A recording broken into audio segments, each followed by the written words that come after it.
नमस्कार दोस्तों, स्वागत है आपके अपने चैनल टेक्स्ट बुक कार्ट में।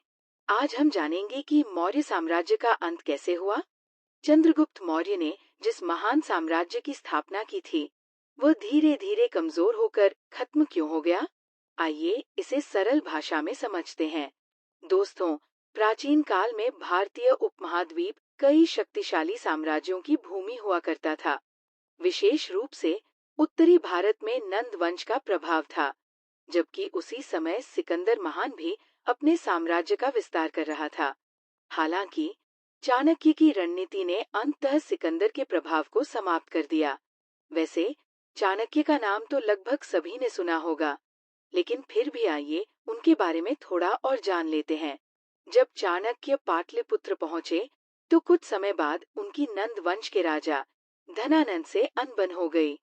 चाणक्य इस अपमान से बहुत व्यथित हुए और उन्होंने नंद वंश को खत्म करने का संकल्प लिया। इसके लिए उन्हें किसी ऐसे व्यक्ति की आवश्यकता थी जो नंद साम्राज्य को जड़ से समाप्त कर सके। चाणक्य ने अपनी खोज जारी रखी और अंततः तक्षशिला पहुंचे। तक्षशिला, जो आज के पाकिस्तान में स्थित है, वहां उन्हें एक होनहार युवक मिला जिसका नाम चंद्रगुप्त मौर्य था।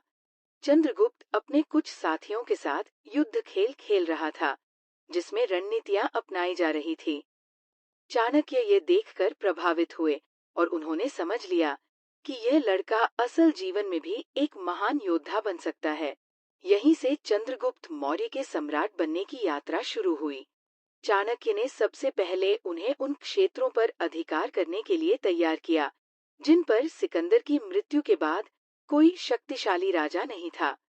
सिकंदर की मृत्यु के बाद उसके सेनापति कमजोर हो गए थे, जिससे इन क्षेत्रों पर विजय पाना आसान हो गया।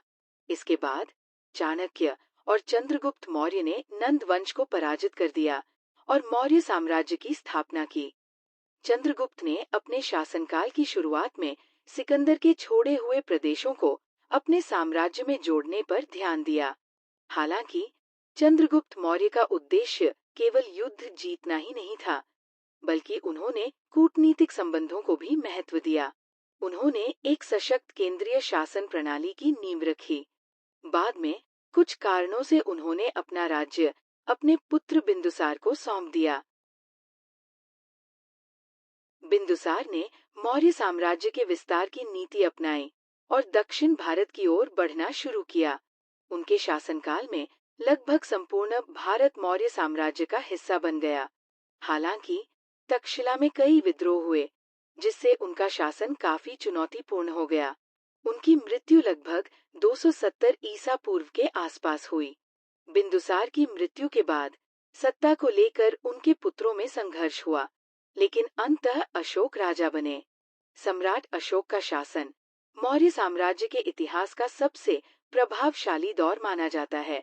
हालांकि प्रारंभिक दौर में अशोक ने अपने भाइयों के खिलाफ क्रूर युद्ध लड़ा, जिससे लोगों के मन में उनके प्रति संदेह उत्पन्न हुआ। फिर भी अशोक अपने साम्राज्य के विस्तार में लगे रहे। उन्होंने कलिंग पर विजय प्राप्त की, लेकिन इस युद्ध की विभीषिका ने उन्हें गहराई से प्रभावित किया। हजारों निर्दोष लोगों की मृत्यु देखकर उन्हें पछतावा हुआ और उन्होंने हिंसा का मार्ग छोड़कर बौद्ध धर्म अपना लिया। बौद्ध धर्म अपनाने के बाद उन्होंने अपने साम्राज्य में शांति और अहिंसा की नीतियां लागू की। इससे न केवल मौर्य साम्राज्य समृद्ध हुआ, बल्कि बौद्ध धर्म भी दूर दूर तक फैला। लगभग 232 ईसा पूर्व सम्राट अशोक की मृत्यु हो गई। उनके बाद उनके उत्तराधिकारी साम्राज्य को संभालने में अक्षम रहे। उनके बेटों में से एक की मृत्यु हो गई, दूसरा अंधा था और तीसरा बौद्ध धर्म के प्रचार में व्यस्त था। उनके पोते दशरथ ने शासन संभाला, लेकिन वे अशोक की तरह शक्तिशाली शासक नहीं थे। धीरे धीरे मौर्य साम्राज्य कमजोर पड़ने लगा। दशरथ के बाद सत्ता चचेरे भाई संप्रति के हाथों चली गई, जिन्होंने कुछ हद तक साम्राज्य को पुनर्जीवित किया, लेकिन ये स्थायी नहीं था। उनके बाद के शासक प्रभावशाली नहीं रहे। देववर्मन, शतधन्वन और वृहद्रथ जैसे शासकों के समय मौर्य साम्राज्य लगातार कमजोर होता गया। आखिरकार 187 ईसा पूर्व में वृहद्रथ मौर्य अंतिम शासक बने, उनके सेनापति पुष्यमित्र शुंग ने उन्हें धोखे से मार दिया और शुंग वंश की स्थापना की। इस तरह मौर्य साम्राज्य का अंत हो गया। सम्राट अशोक को इतिहास में एक महान शासक और शांति के प्रतीक के रूप में याद किया जाता है। हालांकि उनके बाद आने वाले शासक साम्राज्य को संभालने में असफल रहे, जिससे ये धीरे धीरे समाप्त हो गया। मौर्य साम्राज्य पहले से ही विशाल और मजबूत था, लेकिन इसे बनाए रखने के लिए सक्षम नेतृत्व की आवश्यकता थी, जो बाद के शासकों में नहीं था। सम्राट अशोक के बाद कोई भी शासक उतना प्रभावशाली नहीं रहा, जिससे यह महान साम्राज्य पतन की ओर बढ़ गया। आपको क्या लगता है, क्या मौर्य साम्राज्य का पतन टाला जा सकता था? अपने विचार हमें कमेंट में जरूर बताएं। अगर आपको ये वीडियो पसंद आई हो तो इसे लाइक और शेयर करें, और इसी तरह के और इन्फॉर्मेटिव वीडियो देखने के लिए हमारे चैनल को सब्सक्राइब जरूर करें। फिलहाल के लिए बस इतना ही। मिलते हैं किसी अन्य रोचक वीडियो के साथ। धन्यवाद।